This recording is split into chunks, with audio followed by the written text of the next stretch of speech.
Greetings, brave souls, and welcome back to another bone-chilling episode on our channel.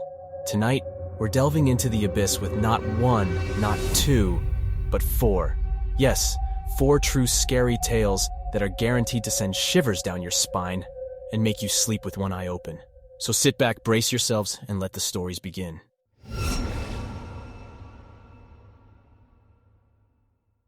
I am a 22-year-old fresh out of college, and guess what? I got a job at my old high school as a computer intern. My job was to help out in the school basement, which was a bit messy and disorganized. But there was a small office down there that was surprisingly nice. It had 3 big desks, 2 mini fridges, a fancy TV on the wall, and even super cool air conditioning. The students and teachers didn't get to enjoy such luxuries in the rest of the school. Plus, all the important school servers and computer stuff were there too. Do you know why I got this amazing job? It's because 3 of my old computer teachers really loved me. They were like real friends to me, not just teachers. They were the ones who helped me land this cool gig. Everything was going great until a few weeks ago when something really spooky happened. One day my 2 coworkers, Dave and Gary, weren't in the office. They were upstairs, probably working on some boring papers or something. I was just sitting there enjoying my delicious sandwich during my lunch break when suddenly my phone rang.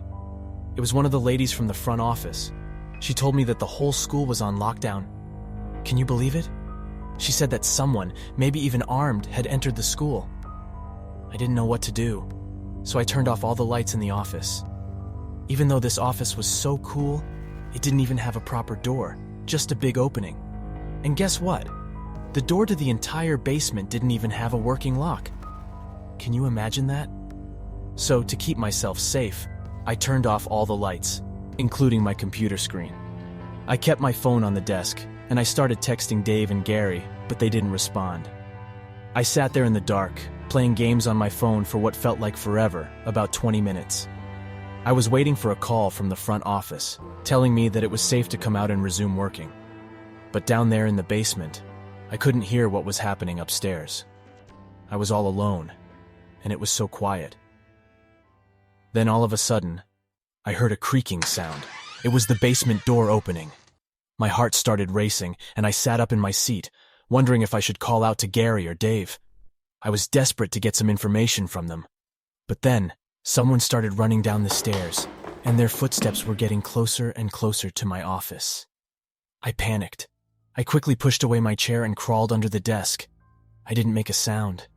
I was scared, really scared. I felt like even a tiny noise could get me into big trouble. Then my phone suddenly pinged, indicating an incoming message. My heart seemed to stop at the sound, and fear overwhelmed me as footsteps approached my hiding place. Unable to bear it anymore, I crawled out from under the desk, pleading with whoever was inside the basement not to harm me. To my surprise, a man in a red plaid button-up jeans and a reddish-black cap pulled me up. He reassured me, explaining that he too was hiding. When I asked about the situation above, he deflected my question and asked about an exit in the basement. I quickly pointed him in the right direction, but before he could move, curiosity took over, and I asked about his identity. There was a moment of tense silence before he started explaining. He said he was just a parent, coming to pick up his son when a teacher had instructed him to hide. His explanation was done. I took out my phone and looked at the message from Dave. It read, "Dude, this is insane. Some guy shot Mr. Buckley. He's wearing a red shirt and a hat. Whatever you do, don't come upstairs." My first instinct was to share the text with the man, but as I looked up at him, the realization hit me. He was wearing the same red shirt and a hat. The description perfectly matches him. The sinking feeling in my stomach confirmed my fears, and he seemed to catch the change in my expression. I panicked, not knowing what to do. The only thing that came to my mind was to run for the stairs. As I made a dash for the stairs, I heard a loud gunshot that echoed through the basement. I could hear the bullet hitting something metal in the darkness. I thanked my lucky stars that the bullet missed me and I managed to make it upstairs. Luckily, the police were already there, waiting at all the exits, including the basement.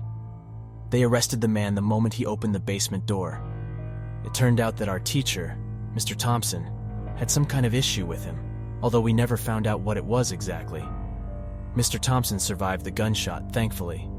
That terrifying sound of the gunshot will forever haunt me, reminding me of the spine-chilling experience in the basement. And that's the story of the mysterious lockdown at my old high school. It was the scariest thing I've ever experienced, and it's a memory that I'll never forget.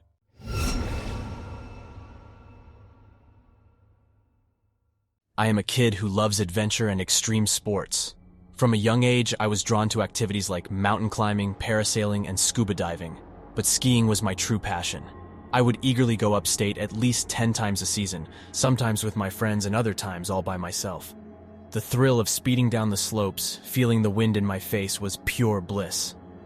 One winter, my friend Hugh and I planned a camping trip combined with backcountry skiing. We wanted to explore the untouched hills and enjoy the freedom of skiing in the wilderness, away from the crowded ski resorts. It was a 3-hour drive to reach the secluded location, and then we had to endure a bumpy off-road journey to reach the hills. Finally, I parked my trusty truck at the bottom of a promising area surrounded by tall trees. With excitement buzzing in the air, we unloaded our backpacks, ski gear, and camping equipment from the back of the truck. The weight of our belongings made the quarter-mile hike to our camping spot quite a challenge. But we persevered, finding the perfect clearing nestled between the trees at the bottom of an uphill slope. We set up our tent, arranged our sleeping bags, and organized all our gear. With our campsite ready, we eagerly embarked on a hike up the hill to scout the surrounding area. We spent hours hiking and skiing, reveling in the beauty of nature. However, our adventure took an unexpected turn when we lost sight of each other while skiing down a larger hill. I assumed we would meet at the bottom or reunite eventually, but as time passed, I grew concerned. Anxious, I reached for my walkie-talkie to check if Hugh had responded, but all I heard was static, indicating a poor connection. Frustrated, I decided to head back up the hill, hoping to find him on the way. It was during this anxious walk that I encountered another skier. He appeared friendly, wearing a ski mask, and asked me about the best slopes and if we were camping nearby. Strapped to his orange backpack were skis, which caught my attention. I pointed in the direction of the hill I had just skied down and gestured towards our campsite. He mentioned that he and his wife were searching for a spot close to other people and asked if I could lead them to our campsite. Although I wasn't thrilled about the idea of retracing my steps, I felt compelled to be a good Samaritan and assist this couple. Reaching for my walkie-talkie again, I announced my plan to return to the campsite briefly. As I started leading the man towards our camp, the walkie-talkie crackled with static once more, as if someone was desperately trying to communicate with me. However, the connection was too distorted, leaving me unable to respond. Determined to help, I pushed the thought aside and focused on guiding the man. As we trudged through the snowy terrain, the conversation flowed between the stranger and me. We exchanged stories about our skiing experiences, discussing the thrill of conquering steep slopes and the beauty of nature in winter. Yet, as we drew closer to the campsite, an eerie sensation crept over me. Something about the man's skis and backpack triggered a strange sense of familiarity. They resembled those belonging to Hugh, but I couldn't quite put my finger on it. A knot of unease formed in the pit of my stomach, urging caution. Thoughts raced through my mind, trying to make sense of the situation. In that fleeting moment, a bewildering idea surfaced. Could this be an elaborate prank orchestrated by my mischievous friend Oliver? But deep down, I knew it wasn't possible. As we drew nearer to the campsite, the man's demeanor shifted. He started moving closer to me, his pace becoming more intimidating. Panic surged within me, and I instinctively sought refuge in the safety of the tent. Desperately rummaging through my bag, my hand finally closed around the grip of the flare gun. But before I could react, the man's hand grasped my leg, which was still outside the tent. A searing pain shot through my body, as though I had been struck by a powerful electric shock. The intense heat of the burn made me scream in agony. With every ounce of strength, I managed to retrieve the flare gun, shoving the tent's door aside to aim it at the man. Reacting swiftly, he raised his hands in surrender, stepping back. Only then did I notice the knife embedded deep within my leg. Fear and anger mingled within me as I demanded to know where my friend was. The man's response was swift, indicating that Hugh was near the bottom of the hill where he had found me. Instructing the man to remain still, I hastily dialed 911, urgently requesting a rescue. But as I focused on the call, the man seized the opportunity and fled, disappearing into the snowy landscape. Minutes turned into an eternity until, finally, the sound of a rescue helicopter broke through the frigid silence. The overwhelming relief washed over me as I fired the flare gun into the sky. guiding the helicopter toward my location. It was a surreal moment, one that filled me with gratitude and hope. The helicopter's arrival marked the beginning of my rescue and the end of a harrowing ordeal. As I was lifted to safety, I caught sight of my unconscious friend Oliver lying in the snow on the hill. He was also rescued. The shock and disbelief gripped me when I noticed his injuries.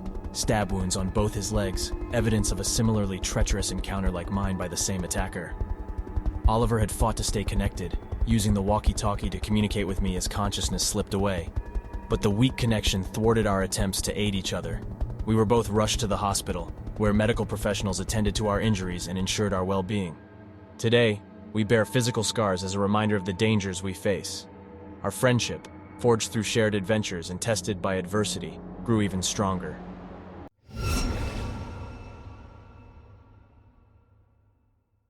I had a very strange experience with an online ad. It all started when I decided to use a website called Craigslist to find a ping pong table for my friend and me. I found a listing on the site, and the person selling it wanted to meet that very night. Little did I know this would turn out to be the scariest night of my life. I drove my trusty old truck to the address the seller had given me. As I parked outside the house, I noticed a peculiar smell in the air. It wasn't necessarily bad, but it had a strange, smoky odor that made me feel uneasy. I messaged the seller to let him know I had arrived. I saw the front door open, so I quickly got out of my truck and hurried to greet him. I extended my hand for a handshake, but I think he didn't notice because he didn't respond. Feeling a bit awkward, I slowly lowered my hand back down. The man had a deep, raspy voice that sent shivers down my spine. He instructed me to follow him to the basement, where the ping pong table was located. Reluctantly, I followed him down the creaky stairs, the smell becoming stronger as we descended.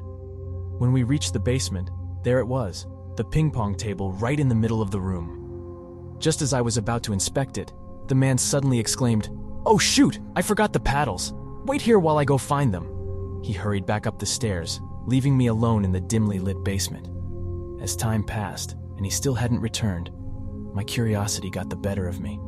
I couldn't resist snooping around a little. I looked at the framed pictures on the furniture, but to my surprise, they were all pictures of the man, just him and no one else. There was only one photo with a dog beside him. As I waited, growing more impatient, I decided to explore further. In a corner, I noticed a back room used for laundry and storage. It caught my attention because one of the drawers on the man's utility desk was slightly open. I couldn't resist taking a peek. What I discovered inside that drawer horrified me. It contained old Polaroid pictures, but they were not ordinary pictures. They depicted a girl tied to a chair, her mouth covered with tape. It was a sight that filled me with fear and confusion. Next to the pictures, there were yellow folders stacked in a row, labeled from A to Z. I knew deep down that I should not open them, fearing what dark secrets they might hold. In a panic, I reached for my phone to take pictures as evidence, but to my dismay, there was no signal in that basement. It felt like the walls were closing in on me. It was clear that I had to leave immediately. I rushed back to the top of the stairs, desperate to escape. However, my nightmare only grew worse when I realized the door was locked. I tugged at the doorknob, but it wouldn't budge. Panic set in as I heard the man's voice from the other side, apologizing for the accidental lock and promising to find the key. Determined to free myself, I examined the keyhole closely. With a surge of hope, I dashed back to the utility desk, grabbing 3 screwdrivers of different sizes. I carefully tried each one in the keyhole until miraculously, the smallest screwdriver fit. With a trembling hand, I turned it, unlocking the door. Without a second thought, I raced out of the house and jumped into my car. I dared not look back, fearing what I might see. I drove straight to the nearest police station, where I showed them the pictures, gave them the address, and shared every detail. Days later, I received an update from the police. They discovered that the man was involved in a terrible trade on the deep web, sharing unspeakable images of children. It chilled me to the bone to think that I had unknowingly walked into the clutches of such a dangerous person. The police assured me that I had escaped a horrific fate. To this day, I still shudder at the thought of that basement and what might have happened if I had not found my way out.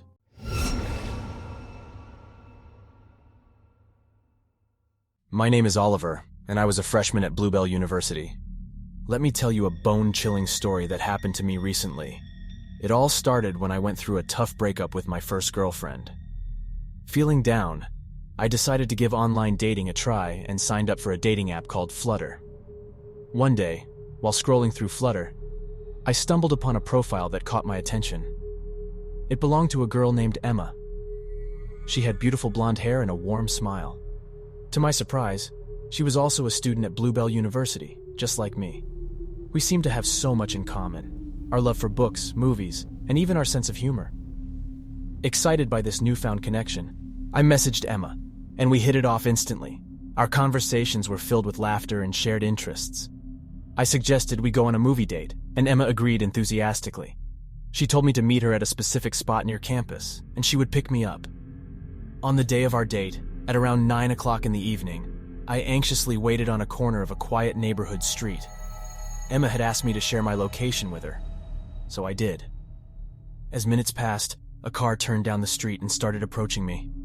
My heart leapt with excitement, thinking it was Emma. But to my horror, it wasn't Emma behind the wheel. Instead, it was a strange old man. I was taken aback and felt a chill run down my spine. He rolled down the window and asked me what I was doing alone in that area. It was insanely weird and made me feel uneasy. I cautiously replied that I was waiting for someone. To my surprise, the man claimed to be Emma's father. His presence felt off, though. He looked too old to be her father, and his intentions seemed dubious. Suspicion crept over me, and I mustered up the courage to ask him why he didn't mention he would be picking me up. His response didn't sit right with me. He said he didn't trust a random guy meeting up with his daughter and wanted to meet me first. Feeling a sense of danger, I took a good look at the man and decided to trust my instincts. Without saying a word, I started walking away in the opposite direction, away from his car. He started yelling, trying to persuade me to get in his car. But I had heard too many kidnapping stories, and I knew I had to protect myself. Fear gripped me as I heard the engine of his car revving up. I quickly turned to see if he was following me. Thankfully, he drove straight and turned left, disappearing from my sight. Breathing a sigh of relief, I continued walking towards the campus, but my senses were on high alert. Just when I thought I had escaped the bizarre encounter, something caught my attention. As I reached the corner of the block, I noticed a car parked on the side of the road, its lights turned off. It looked eerily familiar, the same car the man was driving. Curiosity mingled with fear, and I couldn't help but glance into the tinted window. I couldn't see anything clearly. Trying not to show my suspicions, I kept walking, but anxiety consumed me. Suddenly, a text notification interrupted my racing thoughts. It was from Emma. The text asked why I didn't get in the car with her dad. I ignored the message, sensing something was terribly wrong. I kept on walking down the street. I kept looking back, paranoid that the car might start following me again. My ears perked up when I heard the sound of broken glass being kicked by someone's shoe. I knew I was being tailed. Panic surged through my veins, and I swiftly ducked down behind a parked van, hoping to shake off my pursuer. With bated breath, I waited and listened intently for the whereabouts of the footsteps. They grew closer, just a few cars away from me. Panic turned into determination as I remembered that I had forgotten to stop sharing my location with Emma, or rather, the man pretending to be her. My heart pounded in my chest as I cautiously peeked out from behind the van. There he was, the old man, emerging from between two cars across the street. He shouted something incomprehensible, but it sounded menacing. "Come back and I'll take you to her," he bellowed, his intentions becoming clearer. Realizing that I had to rely on my own speed, I sprinted with every ounce of energy left in me. The old man, being much older and slower, couldn't keep up. I raced back to my dorm room, my lungs burning and my legs trembling with exhaustion. Safety felt like a distant mirage, but I managed to make it back. As I entered my dorm, the weight of the terrifying encounter pressed down on me. My roommate wasn't there, so I couldn't immediately share what had happened. I lay on my bed staring at the ceiling, replaying the events in my mind. But just as I was about to catch my breath, a new text notification illuminated my phone screen.